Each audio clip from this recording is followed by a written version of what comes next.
On this San Rafael home, we had a backyard of weeds with a couple of very nice lavenders, which the client liked. So we echoed the same lavender, and a relatively modest budget.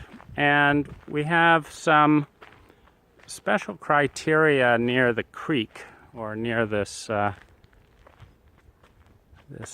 estuary, and so we can't do any planting up in this area, and we can't change the grade, which was sloping down at the time. So what we did was we got rid of all of the weeds, and we did these DG paths lined with a steel edging, and everything that you see here is drought tolerant.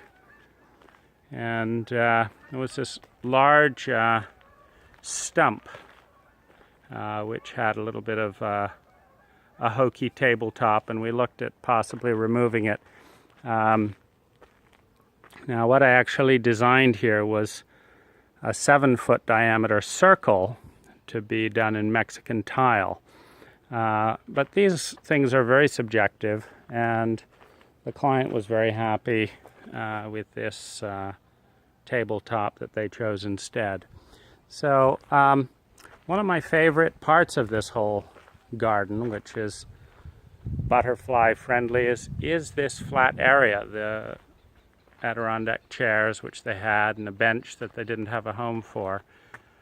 Just now has a very clean area that can be easily expanded for any kind of an event, as well as a place for a temporary tent.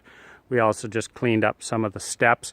And you have an option in a situation like this to either ramp or do stairs. If in doubt, ramping is very nice for wheelbarrowing, for carrying different utilities. It's good for a subsequently later wheelchair if the clients reach that point. But here we come out to the natural estuary.